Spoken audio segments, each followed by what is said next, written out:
நம்மளுக்கு அல்ஹம்துலில்லாஹ் வருடம் பிறக்க போகுது, முஹர்ரம் பிறக்க போகுது.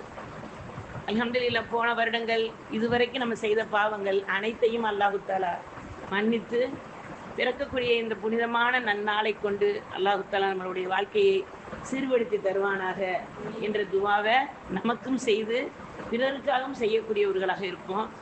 உலகமெங்க நடக்கக்கூடிய எத்தனையோ குழப்பங்கள் கேட்டுக்கிட்டு தான் இருக்கோம். எல்லாம் பார்த்து சோதனைகள் வேதனைகள் எல்லாம் கேட்டுக்கிட்டு தான் இருக்கோம். அப்போ நம்மளுக்கான முடிஞ்சது அவங்களுக்கு செய்யக்கூடிய ஒரு உதவி என்ன? துவா தான். அந்த துவாவை நம்மளுக்காகவும் கேட்டு நம்மளுடைய சந்ததிகளுக்காகவும் கேட்டு ஊர் மக்கள் உலக மக்கள் அனைவருக்காகவும் நம்ம முகல்லா மக்களுக்காகவும் முக்கியமாக தீனுக்காகவும் நம்ம துவா செய்ய கடமைப்பட்டவர்களாக இருக்கோம். ஏன்னா கண்மணி நாயகம் ரசூல் ஸல்லல்லாஹு அலைஹி வஸல்லம் அவர்கள் வரையும் ஆதம் அலைஹிஸ்ஸலாத்தில் ஆரம்பித்து ரசூலுல்லாஹ்வுடைய வருகை வரையிலும் இருந்த தியாகங்களை நம்ம நினைவு கூறக்கூடியவர்களாக இருக்கும். அப்போ கண்மணி நாயகம் ரசூல் ஸல்லல்லாஹு அலைஹி வஸல்லம் ஒரு முஹர்ரம் வருடங்கள் பிறக்கும் போதெல்லாம் நாட்கள் செல்லும் போதெல்லாம் நம்ம கிழமைகள் போகும்போது எல்லாம் சிறப்புகளை பற்றி நம்மளுக்கு எல்லாம் சொல்லியிருக்காங்க. இப்போ நம்ம தியாகத்துடைய மாதத்தில் துல்ஹிஜ்ஜாவுடைய மாதத்தை முடித்து நம்ம இன்ஷா அல்லாஹ் தியாகமான மாதம் முஹர்ரத்துக்குள்ளே போகிறோம். முஹர்ரம்னு நம்ம நினச்சிட்டாலே அல்ஹம்துலில்லாஹ் வருட பிறப்புங்கிறது நம்ம எல்லாருக்கும் தெரியும். ஆனால் ஹிஜ்ரி எத்தனையில் இருக்குது, நம்ம எத்தனாவது வருடம் இருக்கோம், நாம் எத்தனாவது வருடம் ஹிஜ்ரியில் பிறந்தோம் அப்படிங்கிற கணக்கெலாம் நம்ம வைக்க மாட்டோம். வருஷத்தை எந்த வருஷத்தில் பிறந்தோம்னா நான் 1900 1800 2000 இந்த மாதிரி தான் நம்ம கணக்கு வச்சுருக்கோமோ ஒழிய ஹிஜ்ரியில் இத்தனையில் பிறந்தோம்னு நம்ம யாராவது சொல்ல முடியுமா? இப்போ இருக்கிறவங்க ஏன்னு கேட்டால் நம்மளை பற்றி நம்மளே அறியாமல் இருக்கோம். அல்லாஹ் நம்மளை அனைவரையும் அறிதலோட புரிதலோடு வாழ செய்வானாக. 1447வது வருடம் நம்மளுக்கு பிறக்க போகுது. 6 முடிந்து 7 நம்மளுக்கு அல்ஹம்துலில்லாஹ் தரப்போகிறோம். அப்போ 1447 வருடமாக கண்மணி நாயகம் ரசூல் ஸல்லல்லாஹு அலைஹி வஸல்லத்துடைய தியாகமும் அவருடைய புகழும் அல்ஹம்துலில்லாஹ் கியாமத்து நாள் வரையிலும் ஓங்கி ஒலிக்கக்கூடிய வாய்ப்பு அல்லாஹ் தந்திருக்கான். அந்த உம்மத்தாக நம்ம வாழ்ந்து கொண்டு இருக்கோம். அப்போ அவங்க ரசூல் ஸல்லல்லாஹு அலைஹி வஸல்லம் கற்றுக் கொடுத்த அந்த சுன்னத்தான வழிமுறைகளில் நம்ம வரக்கூடிய இந்த ஆண்டை இன்ஷா அல்லாஹ் அவர்கள் சொல்லி கொடுத்த குணம் நம்மகிட்ட இருக்க வேண்டிய குணங்கள் ரசூல் ஸல்லல்லாஹு அலைஹி வஸல்லம் சொல்லியிருக்காங்க. இருக்கக்கூடாத குணங்களும் நம்மகிட்ட சொல்லியிருக்காங்க.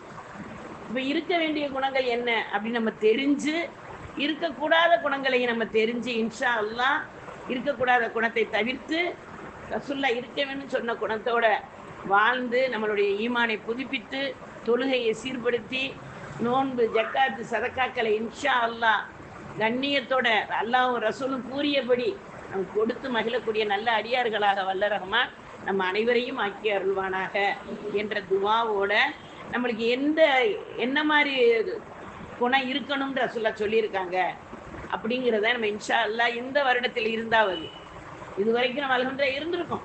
அல்ஹம்துலில்லாஹ் அதை நம்ம இருந்துச்சுன்னா அல்ஹம்துலில்லாஹ் சொல்லிக்கிடுவோம். இல்லையா நம்ம இன்ஷா அல்லாஹ் அந்த குணத்தை பெறுவதற்கு இன்ஷா அல்லாஹ் முயற்சி பண்ணுவோம். எனக்கு தெரிஞ்சு தான் நம்ம மார்க்கத்தை நம்ம என்ன செய்யணும்? இன்ஷா அல்லாஹ் அதை நம்ம புதுப்பிச்சு கொண்டே வரணும். ஈமான் என்பது எங்கேயோ இருக்கக்கூடிய ஒரு பொக்கிஷம் கிடையாது. நம்மள்கிட்ட அல்லாஹ் கொடுத்துருக்கிற பெரிய விலை மதிக்க முடியாத ஒரு பொக்கிஷத்தை அல்லாஹ் கொடுத்துருக்கான். ஒவ்வொருவரும் சுமந்து கொண்டு இருக்கோம். அமானிதம் அல்லாஹ்ட்ட நாளைக்கு போய் நம்ம உடலை எப்படி ஒப்படைக்கணுமோ அதே மாதிரி நம்ம ஈமானையும் ஒப்படைக்கக்கூடியவர்களாக இருக்கும். அப்போ அந்த ஈமான் காட்டக்கூடிய வழியை ரசூல் ஸல்லல்லாஹு அலைஹி வஸல்லம் குணம் மூலமாக சொல்கிறாங்க. அதில் முதல் குணம் இருக்கக்கூடிய குணத்தில் முதல் குணம் தௌபா இருக்க வேண்டுங்கிறாங்க.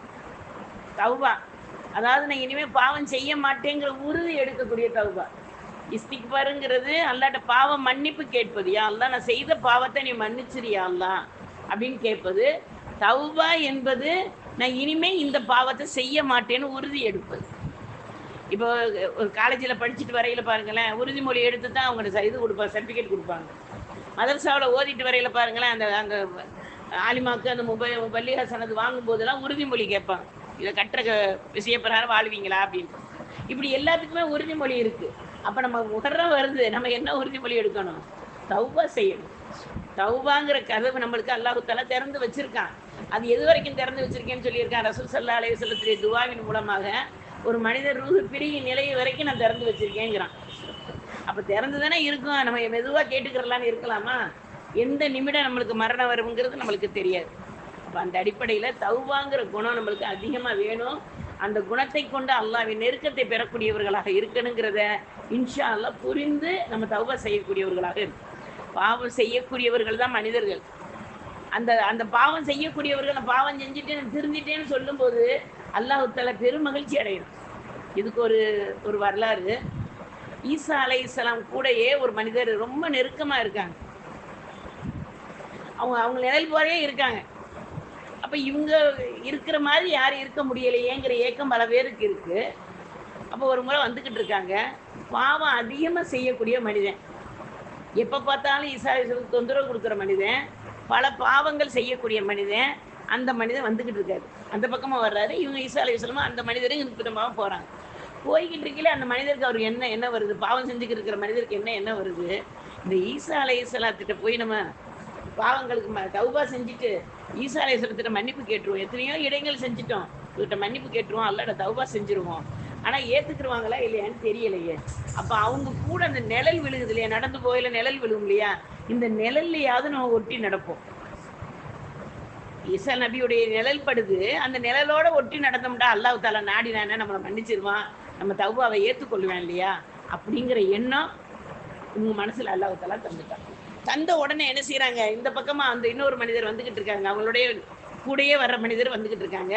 இவங்க என்ன செய்யறாங்க, அந்த நிழல் பக்கமா நடந்து போறாங்க. அப்ப இந்த மனிதர் நினைக்கிறாரு, யாருக்கு கூடயே போற மனிதர் நினைக்கிறாரு, இந்த பையன் ஏன் நம்மளோட ஒட்டி வர்றான், 4 பேர் பாக்குறவங்க என்ன நினைப்பாங்க, இந்த மனிதனோட நான் நடக்கிறேன்னு என்னை சொல்லி ஈசா அலைஹிஸ்ஸலாத்தோட நடக்கிறது ஒரு பெரிய கௌரவமா இருந்துச்சு. பாவம் செய்யற மனிதனோட நம்ம நடந்து வர்றோம்னு சொல்லிடுவாங்களே அப்படின்னு மனசுக்குள்ள அந்த எண்ணம் வருது.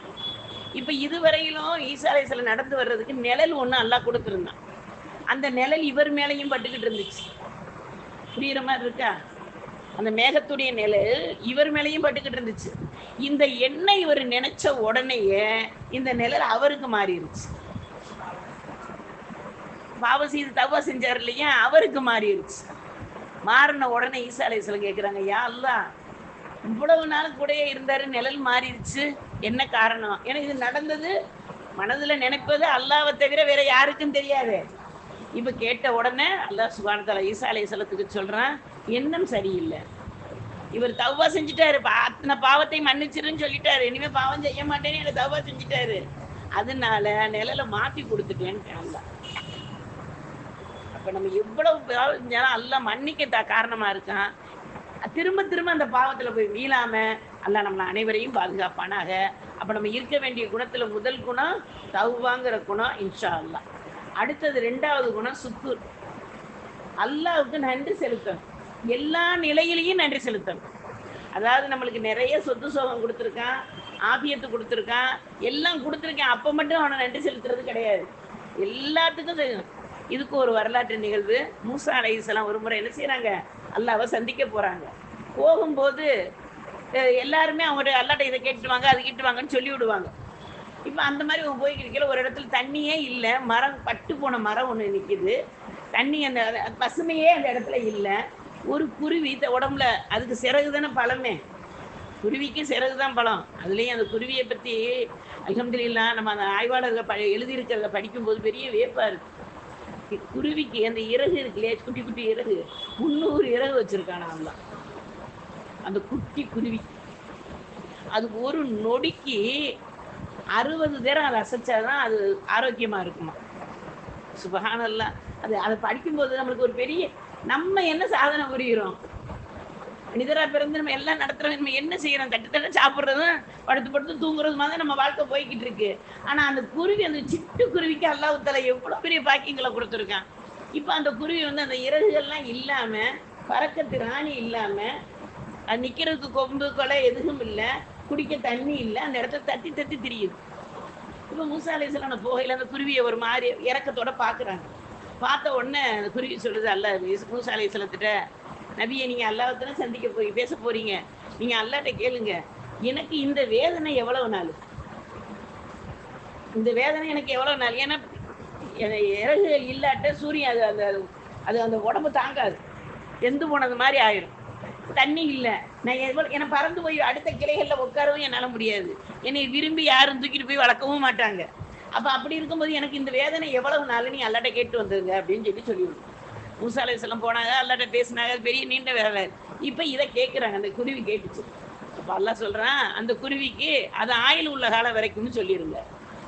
இந்த வேதனை எவ்வளவு நாள்னு கேட்டுச்சுல, அது ஆயுள் உள்ள நாள் வரைக்கும்னு சொல்லிருங்கன்னு சொல்லிட்டான் அல்லாஹ். மூசா அலைஹிஸ்ஸலாம் வந்து அந்த குருவிட்ட சொல்றாங்க, ஆயுள் உள்ள காலம் வரைக்குமா அப்படின்னு சொன்ன உடனே அல்ஹம்துலில்லாஹ்ன்னுச்சு. குருவி என்ன சொல்லுச்சு? அல்ஹம்துலில்லாஹ்ன்னுச்சு. முடிஞ்சு போச்சு. இவங்க மூசா அலைஹிஸ்ஸலாம் அவங்க வேலையை அவங்க பார்க்க போயிட்டாங்க. சில காலங்கள் மாறுது, நாட்கள் நம்ம நேரங்கள் போகும் இல்லையா? அப்படி போனதுக்கு பிறகு திரும்ப அந்த வழியாக மூசா அலைஹிஸ்ஸலாம் வராங்க. இப்போ அந்த இடத்துல ஒரு நீரோட ஓடிக்கிட்டு இருக்கு, பசுமைகள்லாம் இருக்கு, ஒரு மரம் இருக்கு, அதுல பல சிட்டுக்குருவிகள் பறந்து திரியுது, அதுல இந்த குருவியும் தெரியுது. இப்போ என்ன செய்றாங்க வந்து மூசா அலைஹிஸ்ஸலாம் வந்து நின்ற உடனே அந்த குருவி வந்து சலாம் சொல்லுது. மூசா அலைஹிஸ்ஸலாம் கேட்குறாங்க, நீ அன்னைக்கு நீ சொல்லிவிட்ட குருவி தானே நீ? ஆமா நான் தான். இப்போ பார்த்தா அந்த குருவிக்கு நல்ல இறகுகள்லாம் முளைச்சு நல்ல ஆபியத்தோட நல்ல ஆரோக்கியமா எல்லா குருவிகளை மாதிரி இதாக இருக்கு. இது எப்படி உனக்கு கிடைச்சிச்சு? நீங்க சொல்லிட்டு போனீங்கல்ல, அதை நான் ஏத்துக்கிட்டேன், அவ்வளவுதான். அதுக்கு பிறகு என்ன நடந்துச்சு? எல்லாம் மழையை கொடுத்தான், உள்மனை முளைக்க வச்சுச்சு. நான் என்னால எதுவும் இல்லை, எனக்கு அல்லாஹ்வுத்தாலா உதிர்ந்து போன இறகுகளை முளைக்க வச்சான், அதனால நான் அல்ஹம்துலில்லாஹ்னு இருக்கேன் அப்படின்னு அது சொல்லிடுச்சு.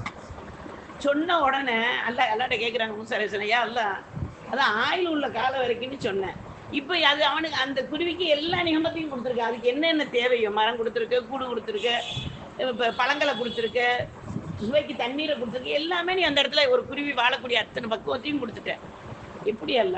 இப்போ ஆயுள் உள்ள வரைக்கும் அதுக்கு வேதனை இருக்குன்னு சொன்னேன். அப்பதான் அல்லாஹ் சொன்னானா, நீங்க சொன்ன உடனே அப்படியான அது சுருண்டு விழுகலையில அல்ஹம்துலில்லாஹ்னு சொல்லுச்சு இல்லையா, அந்த நன்றிக்காக நான் இத்தனையும் கொடுத்துட்டேன்டானா அல்லாஹ். சுப்ஹானல்லாஹ். அப்ப அந்த அடிப்படையில நாம இன்ஷா அல்லாஹ் நம்மளுக்கு என்ன அல்லாஹ் தரல, எல்லா நிகமத்தும் அல்லாஹ் தந்திருக்கான். சில விஷயங்களை அல்லாஹ்வுத்தாலா சில பேருக்கு கொடுத்தும் சோதிப்பான், கொடுக்காமையும் சோதிப்பான். எல்லாமே உலகத்துல சோதனை தானே. அல்லாஹ் குர்ஆன்லயே என்ன சொல்றான்? உனக்கு மக்கள் மனைவியை கொண்டு மக்களை கொண்டு சோதிப்போம், நோயை கொண்டு சோதிப்போம், பஞ்சத்தை கொண்டு சோதிப்போம், உடல் ஆரோக்கியத்தை குறைச்சி ஆபியத்தை கொண்டு சோதிப்போம், அல்லாஹ்வுத்தாலா வீட செல்வத்தை கொண்டு சோதிப்போம். சோதனை 8 வகைன்னு அல்லாஹ்வுத்தாலா குர்ஆன்லயே சொல்றானே. அப்ப அதுதானே உலகம். அந்த 8 தாண்டாம நம்ம யாருமே போக முடியாது. அப்ப அல்லாஹ் கொடுத்த சோதனைய நம்ம அதை அல்ஹம்துலில்லாஹ்னு அதை ஏற்றுக்கொண்டு அல்ஹம்துலில்லாஹ் நம்ம சொல்லும்போது அல்லாஹ் என்ன சொல்றான்? உனக்கு வந்து நீ கேட்டதை விட நான் அதிகமா தருவேன், எனக்கு கொடுக்க முடியும்னு அல்லாஹ்வுத்தாலா கொடுக்குறான். அப்ப சுக்குர் செய்யக்கூடிய மனமும் அந்த தன்மையும் நம்மகிட்ட வரணும் இன்ஷா அல்லாஹ். அடுத்தது 3வது சபுர், பொறுமை. இதெல்லாம் நம்மகிட்ட இருக்காங்கிறது தெரியல. சொல்ற எங்களுக்கும் சரி, கேட்குற உங்களுக்கும் சரி, இருக்காங்கிறது ஒரு பெரிய கேள்விக்குறிதான். ஆனாலும் இதை சொல்லும் முகமாக நாங்களும், கேட்கும் முகமாக நீங்களும் இன்ஷா அல்லாஹ் கோபங்களை குறைத்து சபுரோட வாழக்கூடிய வாழ்க்கையை அல்லாஹ் நம்ம அனைவருக்கும் தந்தருள்வானாக. சபுருங்கிறது நம்மளுக்கு துன்ப துயரங்கள் வரும்போது, கவலைகள் வரும்போது அமைதி காப்பதுக்கு பேர் தான் சபுரு. பேச வேண்டியதெல்லாம் பேசிட்டு நான் பொறுமையா இருக்கேன்னு சொல்றதுக்கு பேர் சபுர் கிடையாது. அழுக வேண்டிய நேரத்திலாம் அழுதுட்டு அதுக்கு பிறகு நான் சபுரா இருக்கேன்னு சொல்றது இல்லை. அந்த கண்ணீரை அடுத்தவர்கள் தெரியாம அடக்கி அல்லாட்ட நம்ம அல்லாஹ் முன்னால எவ்வளவு வேணாலும் அழுகலாம். அல்லாஹ் முன்னால நம்ம அல்லாவுக்கு நம்மளுக்கு ஒரு ஒப்பந்தம் இருக்கு இல்லையா, அந்த ஒப்பந்தத்தின் முன்னால எவ்வளவு வேணாலும் அவன்கிட்ட மண்டிக்கிட்டு அழுகலாம், கதறி கேட்கலாம் கண்ணீர். ஆனா மனிதர்கள் மத்தியில் நம்ம அழுகும் போது அல்லாஹ் என்ன சொல்றான்? இவ்வளவு நாள் அவனை நல்லா வச்சிருந்தேன்ல, இப்ப போய் என்ன குறை சொல்றிய, என்ன குறை சொல்றேங்கிறான். உடம்பு முடியலைன்னு சொல்லும் போது, இப்ப எனக்கு கால் வலிக்குதுன்னு சொல்றேன்னு வைங்களேன், அல்லாஹ் என்ன சொல்றேன்? என்ன குறை சொல்ற? இவ்வளவு நாள் உனக்கு அழகான காலை கொடுத்து நடக்கத்தானே வச்சேன், இப்ப ஏன் கால் வலிக்குது? கால் வலிக்கல நீ யார்ட்டையா போய் சொன்னியா? நல்லா இருக்கேன்னு யார்ட்டையாவது போய் சொன்னியா? நோய் வருவையில மட்டும் எனக்கு அடுத்தவங்கள்ட்ட போய் சொல்ற, அப்ப என்னைய பத்தி குறை சொல்ற? அல்லாட்ட நம்ம முதல்ல எந்த ஒரு இதா இருந்தாலும், ஆஃபியத்தா இருந்தாலும் அல்ஹம்துலில்லாஹ், ஆஃபியத்து கொஞ்சம் குறைஞ்சாலும் அல்ஹம்துலில்லாஹ், எல்லா விஷயத்திலையும் பொறுமையா இருந்தவர்கள் தான் அய்யூப் அலைஹிஸ்ஸலாம். எல்லாருக்கும் உங்களுக்கு தெரியும், அவங்களுக்கெல்லாம் சின்ன சின்ன வியாதியா 18 வருடங்கள் அந்த நோயில் அவங்க எவ்வளோ அமைதி அடைஞ்சாங்க. அல்லாட்ட என்ன சொன்னாங்க? எனக்கு நோயை தந்துட்டு எனக்கு குணமாக்குன்னு கேட்கல, அன்னிம சன்னி எல்லோரும் அந்த அருகமர் ராஹிமின்றாங்க. என்ன சொன்னாங்க? நான் நோய்வாய்ப்பட்டு இருக்கிறேன், நீ அருகமர் ராஹிமீனாக இருக்கிற. அதுக்குள்ள அர்த்தமே அதுதான். அல்லாஹ் இவங்க நோய்வாய்ப்பட்டிருக்கு அல்லாஹ்வுக்கு தெரியாதா? நீ அருகமர் ராஹிமீனாக இருக்கிறாய்னாங்க. அல்லாஹ் தஆலா அந்த வார்த்தைக்கு எப்படி குணப்படுத்தினா? அப்புறம் கேட்குறாங்க, அல்லாட்ட கேட்குறாங்க, யா அல்லாஹ் நான் முடியாம இருக்கிற நேரத்துல ஐயூப் நபி இங்க எப்படி இருக்கேன்னு 2 தடவை விசாரிப்பேன். நீ எப்படி இருக்கீங்கன்னு 2 தடவை விசாரிப்பேன். நான் அல்ஹம்துலில்லாஹ் யா அல்லாஹ் எல்லா புகழும் உனக்கு தான், நான் சபரோட இருக்கேன் அப்படின்னு அவன்கிட்ட சொன்னேன். இப்போ அல்லாஹ் என்னை ஒரு தடவை விசாரிக்கிறியே என்ன அப்படின்னு நல்லா ஆனதுக்கு பிறகு அல்லாட்ட கேட்டாங்களாம். அப்போ அல்லாஹ் சொன்னானா, அப்போ நீங்கள் நோய்வாய்ப்பட்டிருக்கும் போது உங்களுக்கு ஆறுதல் தேவைப்பட்டுச்சு, நீங்கள் பொறுமையோடு இருப்பதை பார்த்து ரசித்து ஒரு நேரமும் அந்த நோயை நீங்கள் பொருந்தி கொண்டதுக்கு ஒரு நேரமா 2 நேரம் உங்கள்கிட்ட நான் கேட்டேன். இப்போ உங்களுக்கு நோய் சரியாயிருச்சு. ஒரு நேரம் கேட்கும்போதே நீங்கள் அந்த 2 நேரத்துள்ள நிகமத்தையும் நான் உங்களுக்கு நான் கொடுக்குறேன்டானா அல்லாஹ். அப்போ நம்ம துன்பம் வரையில அல்லாஹ் பாதுகாக்கணும். துன்பம் இல்லாத மனிதர்கள், கவலை இல்லாதவர்கள், பிரச்சனை இல்லாதவர்கள் உலகத்தில் யாருமே இல்லை. கிளிர் அலையில செலுத்திட்டு ஒரு மனிதர் வந்தாரா, நான் எனக்கு எப்போ பார்த்தாலும் பிரச்சனையாக இருக்குது, எப்போ பார்த்தாலும் கவலையாக இருக்குது, அதனால நான் நீங்கள் வந்து நான் ஒரு ஞானியும் கூட உங்களுடைய துவா அல்லாட்ட மக்குலாகும், நீங்கள் துவா செஞ்சு என் பிரச்சனையே இல்லைன்னு எனக்கு சொல்லுங்கள், ஆக்கு மாதிரி செய்யுங்க. அப்போ கிளிர் சொன்னாங்களாம், யாராவது ஒரு மனிதனை போய் பிரச்சனை இல்லாத மனிதனை கூட்டிகிட்டு வாங்க, சந்தோஷமாக இருக்கிற மனிதனை கூட்டிகிட்டு வாங்க உலகத்தில், அந்த மனிதனை நீ பொருட்டினால் உங்களுக்கு அந்த பிரச்சனை இல்லாமல் உங்களோட அல்லாட்ட துவா கேட்குறேன். எதையாவது ஒன்றை வச்சு தானே கேட்க சொல்கிறான்ல, ஒரு வேலை செஞ்சால் தானே கூலி கிடைக்கும். நீங்கள் போய் கூட்டிகிட்டு வாங்கன்னு அவர் ஒவ்வொருத்தராக போய் பார்க்குறாரு, எல்லாமே பிரச்சனை பிரச்சனை பிரச்சனை. ஒரு வைர வியாபாரி இருக்கார், அவர் நல்ல வசதியாக இருக்கார், சிரிப்பாக இருக்கார், வீடு நிறைஞ்ச குழந்தைகள் இருக்குது, மனைவி இருக்காங்க, எல்லாம் இருக்காங்க. பார்த்தா இவர் தான் பிரச்சனை இல்லாதவர் அப்படின்னு அவர்கிட்ட போய், நீங்கள் உங்களுக்கு எந்த பிரச்சனையும் இல்லாத மாதிரி தெரியுது, அதனால என் கிளிராலய செலுத்து வரையும் நீங்கள் வாங்க, அவங்கள்ட்ட வந்து அவங்கள வச்சு துவா கேட்டால் எனக்கும் பிரச்சனை இல்லாத வாழ்க்கையை எனக்கு எல்லாம் தந்துடுவான், நீங்கள் வாங்கன்னு கூப்பிடும்போது, எனக்கு பிரச்சனை இல்லைன்னு யார் சொன்னா அவன்கிட்ட அப்படின்னா அவர் பிரச்சனை அவர் சொல்ல ஆரம்பிக்கிறார். அப்போ நம்மெல்லாம் எல்லாருமே வெளித்தோற்றத்துக்கு சிரிக்கக்கூடியவர்களாக அல்லாஹ் தஆலா வச்சிருக்கான். ஆனால் உள்ளுக்குள்ள சிரிப்பதை பார்த்து அல்லாஹ் அகமாகிலர். எல்லாம் அல்ஹம்துலில்லாஹ். நம்ம அந்த நம்ம சபரா இருக்கிற நேரம் ரப்புல் ஆலமீன் என்ன செய்கிறான், நீ என்னையை பொருந்தி கொண்டே இல்லை, உன்னையை நான் பொருந்தி கொண்டேன்னு சொல்லக்கூடிய வாய்ப்பு அந்த சபூரில் தான் நம்மளுக்கு இருக்கு. இப்போ நம்ம இன்ஷா அல்லாஹ் பொறுமைக்கு எத்தனையோ இலக்குகள் இருக்குது. நம்ம கண்மணி நாயகம் ரசூல் ஸல்லல்லாஹு அலைஹி வஸல்லத்திட தகாத வார்த்தைகளை சொன்னவர்களை கூட ரசூல் ஸல்லல்லாஹு அலைஹி வஸல்லம் மன்னிச்சாங்க. பொறுமையோடு இருந்ததுனால தான் மன்னிச்சாங்க. இன்னைக்கு நம்மகிட்ட பொறுமை இருக்கா என்னங்கிறத நம்ம நினச்சி பார்த்து நம்ம வாழ்க்கையில் நம்ம வீட்டார்களுக்கு நம்ம குடும்பத்தாருக்கு அந்த பொறுமையை போதிக்கக்கூடியவர்களாக இருக்கும். ஏன்னா நம்ம கடகடன்னு வரும்போது பிள்ளைங்களும் என்ன செய்யும், அந்த வழியில் தானே, தண்டவாளம் எப்படி இருக்கோ அப்படி தானே ரயிலும் போகும், தண்டவாளத்தை டேமேஜ்னா ரயிலும் நின்றோம். அப்போ அந்த அடிப்படையில் நம்ம இன்ஷா அல்லாஹ் பொறுமை சபுர் கொள்வது 3வது குணம், நம்மகிட்ட இருக்க வேண்டிய குணம் 3வது குணம். 4வது குணம் அல்லாஹ் மேலே உள்ள அசைக்க முடியாத நம்பிக்கை. அல்லாஹ் மேலே நம்மளுக்கு அசைக்க முடியாத நம்பிக்கை வரணும். எப்படிப்பட்ட நம்பிக்கை வரணும், அல்ஹம்துலில்லாஹ் அல்லாஹ் ஒருபோதும் என்னையே கைவிட மாட்டான், அவன் கைவிடக்கூடியவன் இல்லை, அவன் நம்மளை வந்து காப்பாற்றக்கூடியவன். இந்த உலகத்தில் யாரை நம்பி நம்ம வந்தோம், நம்ம யாரையாவது நம்பி வந்தோமா, நம்மளை அல்லாஹ் தஆலா உலகத்துக்கு அனுப்புனதே அவனை வணங்கத்தான். அப்போ வணங்கத்தான் அனுப்புனவன் வளர்த்து என்ன செய்யணும், வணங்கிக்கிட்டே இருந்து மட்டும் விட்டுறணும். நம்மளை உலகத்தில் எதையெல்லாம் பார்க்க வைக்கிறான், எதையெல்லாம் சாப்பிட வைக்கிறான், எதையெல்லாம் அனுபவிக்க வைக்கிறான், எல்லாம் மன வாழ்க்கையில் இருந்து நம்ம மறுமை வாழ்க்கை வரைக்கும் அத்தனையும் நம்மளுக்கு அல்லாஹ் தஆலா தந்துக்கிட்டு இருக்கானே, அந்த ரப்பு என்னை கைவிட மாட்டான், ஒருபோது என்னை கைவிட மாட்டான் அப்படின்னு நம்ம நினைக்கக்கூடியவர்களாக இருக்கணும். அதுக்கு ஒரு கதை ஜமாலுதீன் ரூமி ரஹ்மத்துல்லாஹி அலைஹி சொல்கிறாங்க. ஒரு மனிதர் கடல் பக்கமாக போய்கிட்டு இருக்காரு. அப்போ போகும்போது ஒரு தோணியில் ஏறி போய்கிட்டு இருக்கையில் ஒரு குச்சி மிதந்து வருது. அந்த குச்சியை நல்லா ஒரு பார்க்குறதுக்கு அழகான ஸ்டிக்காக இருக்குது. அதை எடுத்துக்கிட்டு அவர் பண்ணுறாரு, அலை வந்து அடிச்சுட்டு போயிடுச்சு. அது கையில் எடுக்கிறாரு, அலை வந்து அலையில் இவர் விழுந்துட்டாரு, கடலுக்குள்ளே இவர் போகிறாரு. அந்த குச்சியை வச்சு நீந்தி வந்துட்டார், கரையேறார். அந்த குச்சியை எல்லாம் கொடுத்து தான் அந்த அலையை கொடுத்தான். இப்போ அலையை கொடுத்து அந்த குச்சியை வச்சு நீந்தி வெளியே வந்துட்டார். வந்ததுக்கு பிறகு தண்ணியில இருந்து எந்திரிக்கும் போது கொஞ்சம் தடுமாட்டங்கள் இருக்கும் இல்லையா, இப்போ இந்த குச்சியை தவற விட்டுட்டாரு, அந்த குச்சி கடலோட போயிடுச்சு. இப்போ இந்த மனிதர் என்ன சொல்றாரு, அல்லாஹ் அந்த குச்சியை கொடுத்து என்னை காப்பாற்றி கரையேற்றிட்டு அந்த குச்சியை எடுத்துக்கிட்டானேன்னு சொல்லலை, அழகான என் குச்சி போகுதேன்ற, அழகான ஏன் குச்சி அவர் குச்சியாது, அவர் பிறக்கையிலேயே கொண்டுக்கிட்டு வந்தாரா இல்லையே. ஆனால் அவர் என்ன சொல்றாரு, ஏன் குச்சி போகுதேங்கிறாரு. அதே ஜமாலி ரூமி ரஹ்மத்துல்லாஹி அலைஹி சொல்றாங்க, ஒரு குச்சி அல்லாவா தந்தான், உன் உயிரை காப்பாத்துறதுக்கு அது ஒரு கருவியாக தந்தான், அந்த நன்றியெல்லாம் விட்டுட்டு இப்போ என்ன சொல்ற, குச்சி ஒண்ணுதுன்னு சொல்றியே. அதே போலதான் இந்த உலகம். நம்மளுக்கு அல்லாஹ் தஆலா எல்லாம் தந்திருக்காங்க, நம்பிக்கைங்கிறது ஒன்று வேணும் இல்லையா. அல்லாஹ் மேல நம்ம நம்பிக்கை நிச்சயமா முழுமையாக வைக்கக்கூடியவர்களாக இருக்கணும். நம்ம இஹ்லாஸ் தூய்மைங்கிறத விட அல்ஹம்துலில்லாஹ் தவக்குல் வைக்கிறது முழுமையாக இருக்கணும். எல்லாம் என் ரப்பு தான், எல்லாம் என் ரப்பு தான். கண்மணி நாயகம் ரசூல் ஸல்லல்லாஹு அலைஹி வஸல்லம் தவறு குகையில இருக்கும்போது எல்லாருக்கும் தெரிஞ்ச வரலாறு தான். குனிஞ்சு பார்த்தாங்கண்டா எதிரிகள் பார்த்தா உள்ள இருக்கிற அபூபக்கர் சித்திக் ரலியல்லாஹு தஆலாவும் ரசூல் ஸல்லல்லாஹு அலைஹி வஸல்லம் பளிச்சுன்னு தெரிஞ்சிருவாங்க.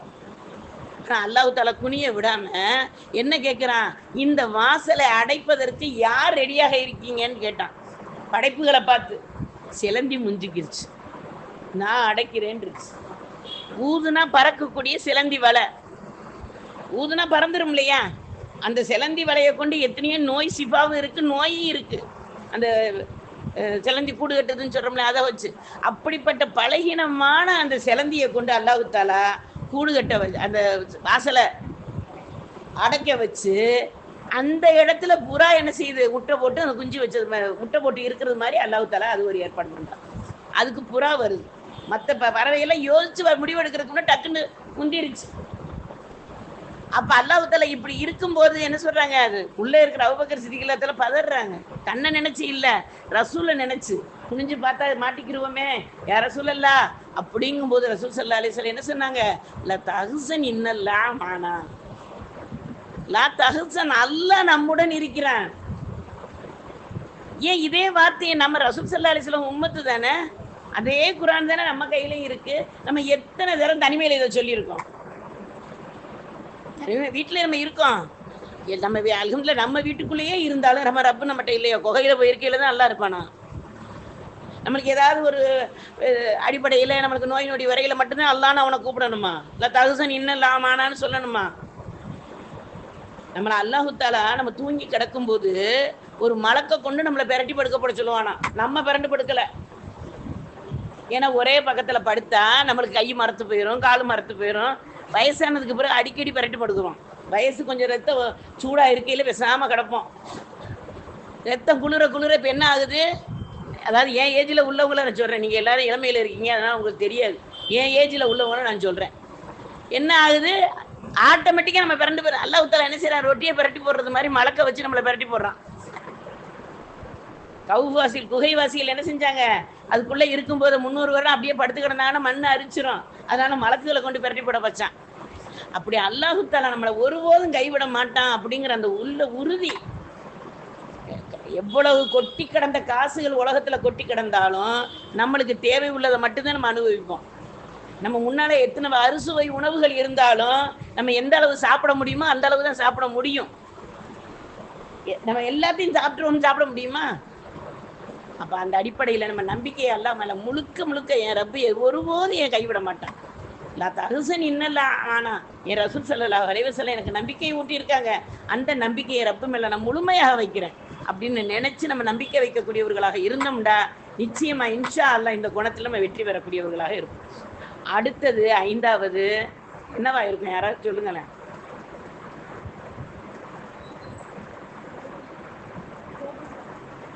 நம்மகிட்ட இருக்க வேண்டிய குணம், இல்லாத குணத்துக்கு போகக்கூடாது. அப்படிலாம் வராது, இருக்க வேண்டிய குணம் தான் வரும். நம்மகிட்ட எல்லாத்தையும் இருக்கிறது, இந்த குணம் நம்மகிட்ட எல்லாத்தையும் இருக்கும். குழு வேற கொடுக்குறேன். அப்படியா? மாஷா அல்லாஹ், தக்குவாவா? இல்ல, கவலை. நம்மகிட்ட இருக்க வேண்டிய குணம் இருக்குல்ல, யார்ட்டையாவது இல்லையா? நீ இருக்கிறவங்க யார்ட்டையும் இல்லையா? யார்ட்டையாவது ஒருத்தர் இல்லைன்னு சொல்ல முடியுமா? கவலை. இந்த கவலையை நம்ம துனியா கவலையாக மாத்திக்கிறோமா, நம்ம மறுமை கவலையாக மாத்திக்கிறோமா? ரெண்டும், அதாவது சொல்லுவாங்க ஒரு கல்ல 2 மாங்காண்டு. மார்க்க விஷயத்துல 2 மாங்காய் அடிக்க முடியாது. அல்லாஹ் நாடினாதான் 1க்கு 10ஆகவும் 1க்கு 70ஆகவும் 1க்கு 700ஆகவும் அல்லாஹ் தஆலா நம்மளுக்கு தருவான். அப்ப அந்த அடிப்படை கவலை நம்மளுக்கு இருக்கணும். அதாவது கவலை நம்மள்ட்ட எப்பவுமே இருக்கு. அந்த கவலை எப்படிப்பட்டதாக இருக்கணும், நம்மளுடைய மறுமை வாழ்க்கை, கபூர் வாழ்க்கை எப்படி இருக்கும்? நம்ம கபூர்ல போய் எப்படி இருப்போம்? உலகத்திலே கொஞ்சம் கரண்ட் இல்லாட்ட இருக்க முடியல, கொஞ்ச நேரம் காற்று இல்லாமல் வாழ முடியலை, நம்ம உறவுகள் எங்கேயாவது போயிட்டா இருக்க முடியலை, கொஞ்ச நேரம் நம்ம இல்லாத நம்ம சாப்பிடணும்னு நினைச்சு எல்லா பொருளும் இருக்கும்போது அந்த சாப்பாட்டின் தேட்டம் இருக்காது. நம்ம வீட்டில் ஏதாவது செய்யாம அந்த நேரம் பாருங்களேன், ஏதாவது சாப்பிடணும்னு தோணும். அது எனக்கு தோணும், உங்களுக்குலாம் இருக்கா இல்லையான்னு தெரியல. சாப்பாட்டு விஷயத்துல இருந்து எல்லா விஷயத்தையுமே யோசனை பண்ணி பாருங்களேன். இப்போ நம்ம கூடயே நம்ம வீட்டுக்கு நம்ம கணவர் கிட்டேயே இருக்காங்க. இருக்கும்போது அவங்க அருமை தெரியாது. ஏதாவது வெளியூருக்கு போயிட்டு 2 நாள் வராமல் இருந்தாங்கன்னு அவங்க ஏதாவது பொருள் வாங்கிட்டு கொண்டு அவங்களுக்கு வேலை இல்லையா, இதையே வாங்கிட்டு வரீங்களேன்னு சொல்கிறக்கூடிய அதே நம்ம அவங்க இல்லையே இதை வாங்கி கொடுக்க அப்படின்னு மாற்றி கேட்போம். இது எல்லாமே உலகத்தில் உள்ள விஷயங்கள். அப்போ நாளைக்கு நம்ம போகக்கூடிய ஒரு மன்னரன்னு ஒன்று இருக்கே, 4வது வீடு அதுதானே. முதல் வீடு ஆழம் அருவாகல இருந்துட்டோம், 2வது வீடு தாயின் கருவறைக்கு வந்துட்டோம், 3வது துனியாங்கிற வீட்டுக்கு வந்துட்டோம். 3 வீடு முடிஞ்சு போச்சு. இன்னும் 2 வீடு இருக்கு, கபருங்கிற ஒரு வீடு, மறுமைங்கிற வீடு. இப்போ இந்த கபருக்கு போனது மறுமைகளையும் நம்மளுடைய நிலை எப்படி இருக்கும்? யாரெல்லாம் என்னுடைய நிலையை சீராக்கி கொடுத்து என்னுடைய கவலைகளை ரப்பே ரஹ்மானே உன் பக்கம் நான் கொடுக்குறேன். உலகத்தில் நம்ம எவ்வளவு காலம் வாழ்ந்தாலும் ஒரு நாளைக்கு மரண நிச்சயம். ஆனால் நம்ம என்ன செஞ்சிடறோம், எந்த படைப்புமே பிள்ளைய நினைச்சு கவலைப்படாது. எந்த படைப்புமே, அல்லாஹ் படைச்ச படைப்புகள் எல்லாமே சிங்கம், புலி, கரடி பெருசு பெருசா எடுத்துக்கிட்டாலும் சிறு குருவி, புழு, பூச்சி எதெல்லாம் தன்னுடைய பிள்ளைகளை நினைச்சு கவலைப்படாது. அது பெத்துருச்சு, அது குஞ்சு பொறிச்சிருச்சு, அல்லாஹ்வுடைய தவக்கல் அது வளரும். கோழி பாருங்களேன், அது குஞ்சுகளை கொஞ்ச நாள் தான் கூட்டிக்கிட்டு தெரியும், அதுக்கு பிறகு கொத்தி விரட்டி தட்டி விட்டுரும். எல்லாமே அந்த ரீதியில தான் வளர்க்கணும். ஆனா அந்த மனிதன் மட்டும் என்ன செய்ய தெரியுமா, என் புள்ள காப்பாத்தி என்னைய, என் புள்ள அப்படி அந்த புள்ள காப்பாத்தலண்டா, அந்த கணவர் காப்பாத்தல, அந்த குடும்பத்துல ஏதாவது யாரை நம்ம மென்ஷன் பண்ணி வச்சிருக்கோமோ அவங்க நம்மளை காப்பாத்தட்ட என்ன செய்யலாம், நன்றி கேட்டு போச்சு. நான் எப்படி வளர்த்தேன் தெரியுமா? யாராவது யாரையும் வளர்க்க முடியுமா? இந்த விரலை எங்க அம்மா இழுத்து விட்டு வளர்த்தாங்க இல்லையே. அல்லாஹ்வுடைய நாட்டம், தாய்க்கு கொடுக்கக்கூடிய வேலை முடிஞ்சிருச்சு. அப்ப என் ரப்பு தான் எனக்கு எல்லாமே அப்படிங்கிற அந்த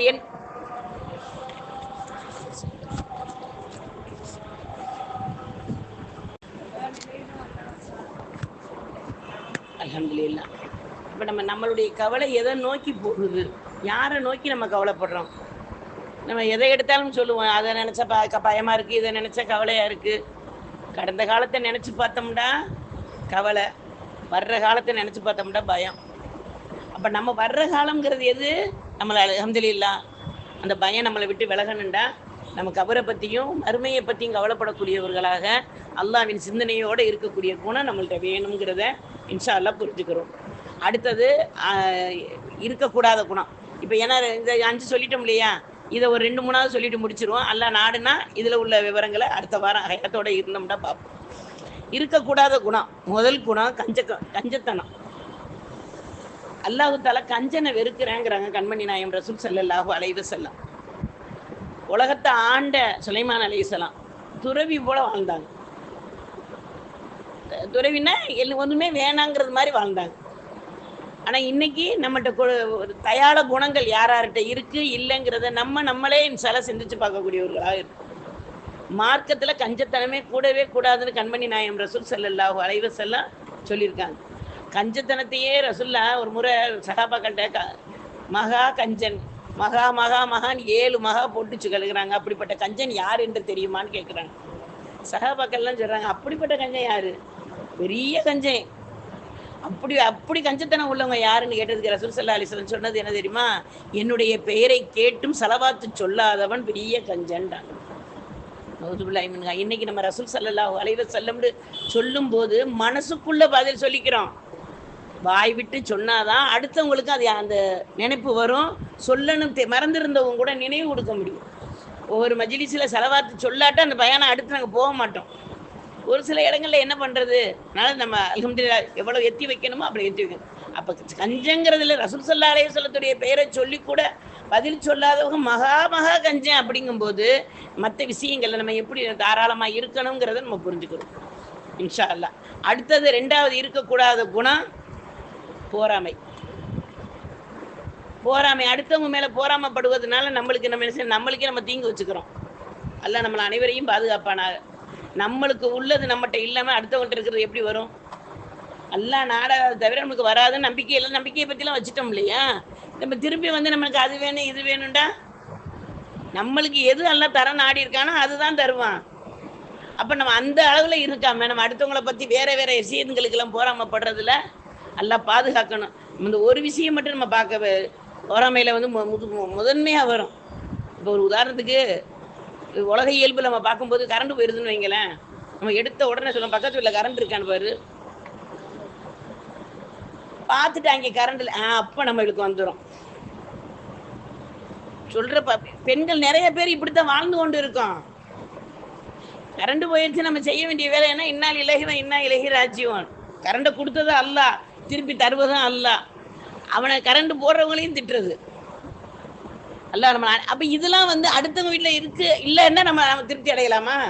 இதுவும் ஒரு வகையான போராமை தான். அல்ல நம்மளை அனைவரையும் பாதுகாப்பானாக. அந்த அடிப்படையில் அந்த போராமை குணம் எதுலையும் ரசூல் ஸல்லல்லாஹு அலைஹி வஸல்லம் 2 விஷயத்துல வைங்கன்றாங்க. செல்வத்தில் மேலையும் கல்வியின் மேலையும் போராமப்படலாம். ஆனா அதையும் அவர்களுக்கு தீங்கு இல்லாம நம்ம படணும்.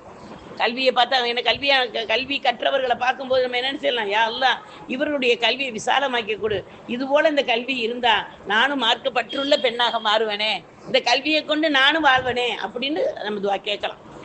எல்லாம் எனக்கு தாண்டி கேட்கலாம். அதே நேரத்தில் செல்வம், அந்த செல்வம் நல்ல வழிக்கு பயன்படுவதற்காக நான் அது கேட்கலாம். உங்களுக்கு எல்லாருக்கும் தெரிஞ்ச ஒரு வரலாறு தான். ஒரு செல்வந்தர் இருக்காரு, அவர் என்ன செய்யறாரு, சரக்கா கொடுக்கணும், யாருக்காவது தெரியாத, நம்ம கொடுக்கறது யாருக்கும் தெரியக்கூடாது அப்படின்னு இரவு நேரத்தில் போய் என்ன செஞ்சுறாரு, ஒரு திருடன் வீட்டு வாசல்ல திருடன் வீடுன்னு அவர் தெரியாது, இவர் கொண்டு போன சரக்காவை வச்சுறாரு. காலையில முடிச்சு அந்த திருடன் பார்க்குறாரு, நம்ம வாசல்ல இவ்வளவு செல்வமா, அல்லாஹ் தஆலா பூட்டி நம்ம திருட போகக்கூடாதுன்னு கொடுத்துட்டான், இப்படி கொடுத்து அல்லாஹ்வுக்கு நம்ம திருட்டு தொழிலையே விட்டுறணும் அப்படின்னு அவர் தெரிஞ்சு திருட்டு தொழிலே விட்டுட்டார். இது இவருக்கு தெரியாது இல்லையா? ஊரில் எல்லாரும் பேசுகிறாங்க, செல்வந்தன் வீட்டில் இவ்வளோ பொருள்கள் இருந்துச்சான், யார் வச்சதுன்னு தெரியல, கொடுக்க வேண்டியவர்களுக்கு கொடுக்காம திருடனுக்கு கொண்டு கொடுத்துட்டாங்க அப்படின்னு இவருக்கு செல்வந்தருக்கு கொஞ்சம் கவலை வருது. போய் ஒரு திருடனுக்காக நம்ம சரக்காவை கொடுத்தோம் அப்படின்னு நினச்சிட்டு மறுநாள் இரவு நேரம் அதே மாதிரி போய் என்ன செய்கிறாரு, ஒரு தவறு செய்கிற பெண்மணி வீட்டு வாசலில் கொண்டு வச்சுறாரு. தெரியல அவருக்கு, இரவு நேரம் கொடுக்கணும், ஆனால் அதை வந்து யாருன்னு தெரியக்கூடாது அப்படின்னு நினச்சி கொண்டு வச்சுட்டாரு. இப்போ அந்த பெண்மணி பார்க்குறாங்க, செல்வங்க இருக்குது, அல்லாஹ் தஆலா நம்ம செய்த தப்பையெல்லாம் மன்னிச்சு தானே நம்மளுக்கு கொடுத்துட்டான், நம்ம இனிமேல் இந்த தவறுக்குள்ளேயே போகக்கூடாதுன்னு அந்த பெண்மணியும் தெரிஞ்சிட்டாங்க. ஆனால் ஊர் உலகத்துக்கு தெரியாது இல்லையா? ஊரில் எல்லாரும் வேறு விதமாக இந்த மாதிரி அந்த அவருக்கு போயிடுச்சு, யார் தான் இந்த மாதிரி பண்ணுறதுன்னு தெரியலன்னு மக்களுக்கு பேசுகிறாங்க. இப்போ இவர் 3வது தடவையா, இல்லை 2 தடவை நான் வச்சுட்டேன், இந்த 3வது தடவையாவது உரியவர்கிட்ட போகிறதுக்கு நீ கிருபை செய்ய அல்லாஹ் அப்படின்னு நினச்சி ஒரு பணக்காரர் வீட்டில் கொண்டு வச்சுட்டார். பணக்காரருக்கு தேவையில்லை, அந்த பணக்காரர் மகா கஞ்சன். அவர் யாருக்கு எதுவும் கொடுக்க மாட்டார். சொல்லுவாங்கல்ல, சாப்பிட்ட கையோட கூட காக்காயை விரட்டாத ஒரு கேஸுகள்லாம் இருப்போம் இல்லையா? அந்த மாதிரி அவர் பார்த்தாரு, அங்கே கொண்டு வச்சுட்டு வந்துட்டார். காலையில் முடிச்ச உடனே அந்த அவர் என்ன நினைக்கிறாரு, நம்மளே பெரிய பணக்காரன், ஆனால் அல்லாஹ் நம்ம கொடுக்காதனால தான் நம்மளுக்கு செக் பண்ணுறதுக்கு ஒருத்தரை வச்சு எல்லாம் கொடுக்க வச்சுருக்கான். இப்போ நம்மளும் கொடுத்து பார்த்தா தான் நம்ம அந்த மகிழ்ச்சி தெரியும்னு அவர் கொடுக்கணுங்கிற எண்ணம் அவருக்கு வந்துருச்சு. இப்போ ஊரில் எதுவும் செல்வந்தண்டை போயிருச்சுங்க. இப்போ அவருக்கு என்ன நினைக்கிறாரு, யா அல்லாஹ் நான் வந்து சதக்கா கொடுக்கணுங்கிற ஒரே ஒரு நல்ல எண்ணம் தான், அதை நினச்சிட்டு நான் கொண்டு கொடுத்தேன். ஆனால் அதை வந்து நீ என்ன செஞ்சுட்ட, 3 பேர்கிட்ட இந்த மாதிரி வாங்கி கொடுத்துட்ட, அது இதில் உள்ள அத்தனை நலன்களும் என் பாவத்தை மன்னிச்சு அத்தனை நலன்களை நீந்தே அல்ல எனக்கு கொடுக்க முடியும்னு எல்லா இடத்து செஞ்சுட்டாங்க. ஆனால் அந்த 3 பேரும் திருந்துறதுக்கு அது வாய்ப்பாக இருந்துச்சு. அப்போ நம்மகிட்ட இருப்பதை கொண்டு நம்ம அல்ஹம்துலில்லாஹ் திருப்தி கொள்ளணும். அடுத்தவர்கள்ட்ட இருப்பதை பார்த்து என்ன செஞ்சிடக்கூடாது, போராமல் பற்றக்கூடாது. நம்ம சில புரிஞ்சுக்கிறோம். அடுத்தது பெருமை. இந்த போராமையினாலையும் பெருமையினாலையும் இப்லீஸ் அழிஞ்சான். போராமப்பட்டான்ல, ஆதம் அலைஹிஸ்ஸலாத்தை பார்த்து போராமப்பட்டான், தன்னை பார்த்து பெருமைப்பட்டான். நான் நெருப்பில் படைச்சவனாக்கும், மண்ணில் படைச்ச ஆதம் அலைஹிஸ்ஸலாத்துக்கு நான் சரியாக செய்ய மாட்டேன்டான். அவன் நிலைமை என்னாச்சு? பெருமை வந்து மனிதனுக்கு அல்லாஹ் தஆலா ரசூல் ஸல்லல்லாஹு அலைஹி வஸல்லம் சொல்கிறாங்க, அல்லாஹ் ஹதீஸ் குதிசிலி சொன்னதாக, பெருமை என்பது என்னுடைய கருணை என்பது மேலாடை, பெருமை என்பது கீழாடைங்கிறான் அல்லாஹ். அப்போ அப்படி அல்லாஹ் பெருமை என்பது அல்லாஹ் மட்டும்தான் சொந்தம், நம்ம யாருக்கும் பெருமை கிடையாது. ஆனால் நம்ம உலகத்தில் நான் யாருன்னு தெரியுமான்ட்டே சொல்லுவோம், ஆனால் யாருன்னு சொல்ல மாட்டோம். ஆனால் யார்கிட்ட என்னை பற்றி தெரியுமான்ட்டே உங்கள்கிட்ட கேட்குறேன்னு வைங்களேன், என்னை பற்றி என்ன தெரியும் எனக்கு? மெஹருங்கிற பேர் உங்களுக்கு தெரியும், எனக்கு கண்ணு மூக்கு காது எல்லாம் இருக்கிறது எல்லாம் உங்களுக்கு தெரியும், என் பாவம் உங்களுக்கு தெரியுமா? என் நன்மை உங்களுக்கு தெரியுமா? இதெல்லாம் தெரியாம என்னை பற்றி தெரியுமான்ட்டு நான் கேட்டுக்கிட்டு இருந்தேன்டா. பெருமைங்கிறது இப்லீஸுடைய குணம். அந்த குணம் நம்மகிட்ட இருக்கக்கூடாதுங்கிறத புரிஞ்சுக்கிறோம். அடுத்தது வெறுப்பு. எதை பார்த்தாலும் வெறுப்பா இருக்கு. சொல்லுவோமா சொல்லலையா? என்னண்டே தெரியலப்பா, எதை பார்த்தாலும் வெறுப்பா இருக்கு.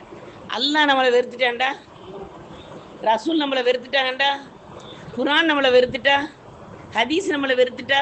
நவுது பில்லாஹி மின்ஹு. அல்லாஹ் நம்மளை அனைவரையும் பாதுகாக்கணும்ல. அல்லாஹ் படைத்த படைப்பை நம்ம எதையாவது வெறுக்க முடியுமா? அல்லாஹ் படைச்ச படைப்பை எதையுமே வெறுக்க முடியாது. இப்போ ஒரு உதாரணத்துக்கு மூசா அலைஹிஸ்ஸலாம் என்ன செஞ்சாங்க? தன்னுடைய கைத்தடியை கொண்டுக்கிட்டு போனாங்க. அல்லாஹ் கேட்டான், இது என்ன மூசான்னு கேட்டான். அல்லாவுக்கு தெரியும், அவன் தான் கொடுத்தான், அவன் தான் வர சொன்னான். இப்போ கேட்குறான், இது என்ன மூசான்னா, இது என்னுடைய அசான்னு அவங்க சொல்லிட்டாங்கன்னா ஒரு வாரத்தில் முடிஞ்சிருக்கும். ஆனால் மூசா அலைஹிஸ்ஸலாம் அப்படியே சொன்னாங்க, இது அசா, இதை கொண்டு என் ஆடுகளுக்கு நான் இலைதலை பறிச்சு போடுவேன், நான் ரெஸ்ட்டாக இருக்கிறேன்டா அதில் சாஞ்சுக்கிடுவேன், பாம்பும் என்னை கடிக்க வந்தால் அடிச்சிருவேன். எல்லாம் என்ன செஞ்சா, அந்த கம்பை கீழே போடுங்கண்டா. கீழே போட்டா அந்த கம்பையே பாம்பா மாத்தினான்ல. பாம்பை அடிக்கிறதுக்கு தானே கம்புண்டாங்க. இப்ப அதை என்ன செய்ய, பாம்பாவே மாத்தினால. இப்ப புடிங்கிறான். மூசா அலைஹிஸ்ஸலாம் கொஞ்சம் பயப்படுறாங்க. புடிங்க மூசா. பிடிச்சாங்க, அது அசாவா மாறிச்சு. அப்ப ஒரு பேச்சுக்கு நம்ம ஒரு பதில் சொல்லிட்டோம்னா வெறுப்புக்கு வேலை இல்லை இல்ல, அந்த பயத்துக்கு வேலை இல்லை இல்ல. நம்ம வெறுப்பு எது? நம்மளை நம்ம யார்? நம்ம சொல்லுவோம், என்னையே பார்க்கல எனக்கு கோவம் வருதுன்னு அடிக்கடி நான் சொல்லுவேன். ஏன்னு கேட்டா, அமல் குறைவா இருக்கும்போது பின்ன உலகத்துல வாழ்றதுல அர்த்தம் என்ன இருக்கு? அல்லாஹ்வின் சிந்தனை இல்லாம வாழ்றதுல மனித பிறப்பே இல்லையே. அப்ப நம்ம ஒவ்வொரு கண நேரமும் நம்ம சிந்திச்சு பார்க்கணும். நம்ம யாரும் வெறுக்கிறதுக்கு நம்ம அல்லாஹ் படைக்கல. நேசம் கொள்ளத்தான் அல்லாஹ் படைச்சிருக்கான். அல்ல மனிதர்களுக்கு மனிதன் மட்டும் நேசம் கொள்ளுங்கன்னு சொல்றான். கண்மணி நாயகம் ரசூல் ஸல்லல்லாஹு அலைஹி வஸல்லம் விலங்குகள்கிட்ட பாசம் காட்டினாங்க, மானுட்ட பாசம் காட்டினாங்க, புழுட்ட பாசம் காட்டினாங்க, பூச்சிகிட்ட பாசம் காட்டினாங்க. சுப்ஹானல்லாஹ். அப்படிப்பட்ட ரசூல் ஸல்லல்லாஹு அலைஹி வஸல்லம் உம்மத்து தான் நாம. அப்ப நாமளும் இன்ஷா அல்லாஹ் வெறுப்படையாத வாழ்க்கையை நம்ம அல்லாஹ்ட்ட கேட்போம். அடுத்தது கோபம். 5வது நம்ம சொல்லுவோம், எதுக்கு எடுத்தாலும் கோபம் வருது, கோபமாவே வருது. கோபத்தை கொண்டு நம்ம வாழ்க்கையில எதையுமே சாதிக்க முடியாது. கோபத்தை கொண்டு எதையுமே, அல்லாஹ்வுடைய கோபம் நம்ம மேல இறங்குனா நம்ம நிலைமை என்ன ஆகும்? உடனே அல்லாஹ் தண்டிக்கக்கூடியவன் கிடையாது. அவன் கருணையாளனே, அவன் இரக்கம் உள்ளவன். நம்மளுடைய ஒவ்வொரு செயலையும் உற்று நோக்கி கொண்டு இருக்கான். நம்ம அடுத்தவங்க சொன்னாதான் நம்மளுக்கு தெரியும், நம்ம இதை செஞ்சிருக்கேன் அதை செஞ்சிருக்கேன். ஆனா அல்லாஹ் தஆலா நம்ம செய்ய வச்சு ரசிச்சுக்கிட்டு இருக்கான்.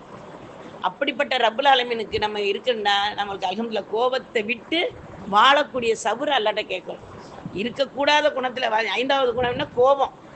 அல்லாஹ் பாதுகாக்க. நம்ம எதுக்கு எடுத்தாலும் கோபப்படுறதுல மன்னிக்கக்கூடிய குணம் இருக்கிறவங்ககிட்ட கோபம் வராது.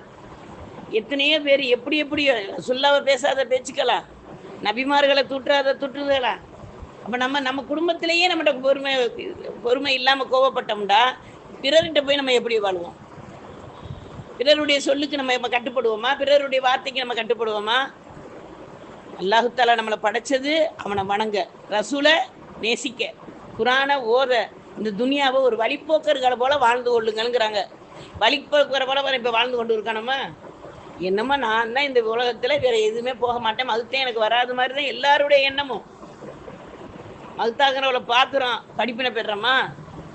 அந்த ஜனாசாவை அடக்கிட்டு வர்றோம், படிப்பினை பெறுறோமா? அப்போ எல்லாத்துக்கும் அல்லாஹ் ஒரு மறதின்னு கொடுத்து ஒரு அந்த வாழக்கூடிய பக்குவத்தை நம்மளுக்கு கற்றுக் கொடுக்குறானே, அந்த அல்லாவை புகழ்ந்தவர்களாக அல்லாஹ் ரசூல் கூறிய நற்குணங்களை ஏற்று தேவையில்லாத குணங்களை விலக்கி வாழக்கூடிய புது வருடமாக வல்ல அல்லாஹ் ரஹ்மான் இதை பிறக்க அருள் புரிவானாக. நம்மளுடைய துவாக்களை அல்லாஹு தாலா முஸ்தஜாவான துவாவாக ஆக்கி அருள்வானாக. நம்மளுடைய நோய் நொடிகளை அல்லாஹு தாலா விலக்கி சலாமத்தான வாழ்வை அல்லாஹ் தந்தருள்வானாக. கண்மணி நாயகம் ரசூல் ஸல்லல்லாஹு அலைஹி வஸல்லம் அவருடைய சுன்னத்துக்களை பேணி வாழக்கூடிய நல்லடியார்களாக வல்ல ரஹ்மான் நம்மையும் நம் சந்ததிகளையும் ஆக்கி அருள் புரிவானாக. வாஹிர் தஹ்வானா அனில் ஹம்துலில்லாஹி ரப்பில் ஆலமீன். அல்லாஹும்ம ஸல்லி அலா சய்யிதினா முஹம்மதின் வாலா ஆலி சய்யிதினா முஹம்மதின் வபாரிக் வஸல்லிம் அலைஹி. சுப்ஹானல்லாஹி வபிஹம்திஹி சுப்ஹானக அல்லாஹும்ம வபிஹம்திக நஷ்ஹது அல்லா இலாஹ இல்லா அன்த வநஸ்தக்ஃபிருக வநதூபு இலைக். சுப்ஹான ரப்பிக ரப்பில் இஸ்ஸத்தி அம்மா யசிஃபூன் வஸலாமுன் அலல் முர்ஸலீன் வல்ஹம்துலில்லாஹி ரப்பில் ஆலமீன். பிரஹ்மத்திக யா அர்ஹமர் ராஹிமீன் வல்ஹம்துலில்லாஹி ரப்பில் ஆலமீன். ஸல்லல்லாஹு அலா முஹம்மது அலைஹி வஸல்லம். ஸல்லல்லாஹு அலா முஹம்மது ஸல்லல்லாஹு அலா முஹம்மது யா ரப்பி ஸல்லி வஸல்லிம். அஸ்ஸலாமு அலைக்கும் வரஹ்மத்துல்லாஹி வபரகாத்துஹு.